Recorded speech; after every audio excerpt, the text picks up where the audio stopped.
स्वागत है दोस्तों आपका हमारे चैनल पर। हाजमे वाला चूरन। प्रीति नाम की एक लड़की अपने पति और सास के साथ अपने ससुराल में रहती थी। कुछ ही दिनों के बाद प्रीति को आभास होने लगा कि उसकी सास के साथ पटरी नहीं बैठ रही है। सास पुराने ख्यालों वाली थी और बहू नए विचारों वाली। प्रीति और उसकी सास का आए दिन झगड़ा होने लगा। हालात बद से बदतर होने लगे। प्रीति को अब अपनी सास से पूरी तरह नफरत हो चुकी थी। अब वह किसी तरह से सास से छुटकारा पाने की सोचने लगी। एक दिन जब प्रीति का अपनी सास से झगड़ा हुआ और पति भी अपनी मां का पक्ष लेने लगा तो वह नाराज होकर मायके चली आई। प्रीति के पिता आयुर्वेद के डॉक्टर थे। उसने रो रो कर अपनी व्यथा पिता को सुनाई और बोली, आप मुझे कोई जहरीली दवा दे दीजिए जो मैं जाकर उस बुढ़िया को पिला दूं, नहीं तो मैं अब ससुराल नहीं जाऊंगी। बेटी का दुख समझते हुए पिता ने प्रीति के सिर पर प्यार से हाथ फेरते हुए कहा, बेटी अगर तुम अपनी सास को जहर खिलाकर मार दोगी तो तुम्हें पुलिस पकड़ कर ले जाएगी और साथ ही मुझे भी, क्योंकि वह जहर मैं तुम्हें दूंगा, इसलिए ऐसा करना ठीक नहीं। लेकिन प्रीति जिद पर अड़ गई, आपको मुझे जहर देना ही होगा। अब मैं किसी भी कीमत पर उसका मुंह देखना नहीं चाहती। यह सोचकर पिता बोले, ठीक है जैसी तुम्हारी मर्जी, लेकिन मैं तुम्हें जेल जाते हुए नहीं देख सकता, इसलिए जैसा मैं कहूँ वैसा तुम्हें करना होगा। मंजूर हो तो बोलो। प्रीति ने पूछा, क्या करना होगा?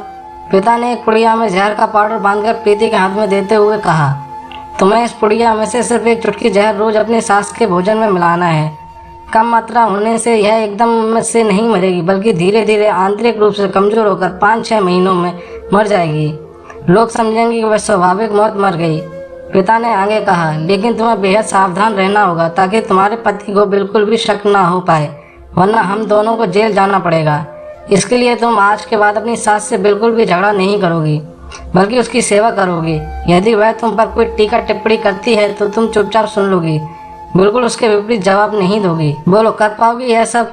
प्रीति ने सोचा, 6 महीने की तो बात है, फिर तो छुटकारा मिल ही जाएगा। उसने पिता की बात मान ली और जहर की पुड़िया लेकर ससुराल चली आई। ससुराल आते ही अगले दिन से प्रीति ने सास के भोजन में रोजाना एक चुटकी जहर मिलाना शुरू कर दिया। साथ ही उसके प्रति अपना व्यवहार भी बदल लिया। वह सास के किसी भी ताने का जवाब नहीं देती, बल्कि क्रोध को पीकर मुस्कुराते हुए सुन लेती।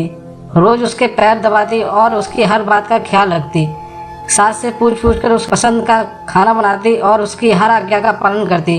कुछ हफ्ते बीतते बीतते सास के स्वभाव में परिवर्तन आना शुरू हो गया। बहू की तरफ से अपने तानों को प्रति उत्तर ना पाकर उसके ताने अब कम होने चले थे, बल्कि वह कभी कभी बहू के सेवा के बदले आशीष देना भी लगी थी। धीरे धीरे 4 महीने बीत गए।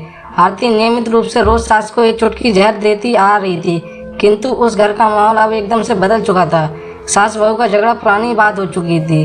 पहले जो सास प्रीति को गालियां देकर नहीं थकती थी, अब वही आस पड़ोस वालों के आगे तारीफों के पुल बांधने लगी। बहू को साथ बिठाकर खाना खिलाती और सोने से पहले जब तक बहू से 4 प्यार भरी बातें ना कर ले उसे नींद नहीं आती थी। 6ठा महीना आते आते प्रीति को लगने लगा कि उसकी सास उसे बिल्कुल अपनी बेटी की तरह मानने लगी है। उसे भी अपनी सास से माँ की छवि नजर आने लगी। जब वह सोचती कि उसकी दिए जहर से उसकी सास कुछ ही दिनों में मर जाएगी तो वह परेशान हो जाती थी। वह अपने पिता के घर दोबारा जा पहुंची और बोली, पिताजी मुझे उस जहर के असर को खत्म करने की दवा चाहिए, क्योंकि अब मैं अपनी सास को मारना नहीं चाहती। वह बहुत अच्छी है और अब मैं उन्हें अपनी माँ की तरह चाहने लगी हूँ। पिता हंस पड़े और बोले, जहर? कैसा जहर? मैंने तो तुम्हें जहर के नाम पर हाजमे का चूरन दिया था। आपको ये कहानी कैसे लगी कमेंट करके हमें ज़रूर बताइए। अगर आपको ये कहानी पसंद आई तो अपने दोस्तों के साथ भी शेयर करें। चैनल पर नए हैं तो चैनल को सब्सक्राइब जरूर करें। कहानी सुनने के लिए आप सभी का बहुत बहुत धन्यवाद।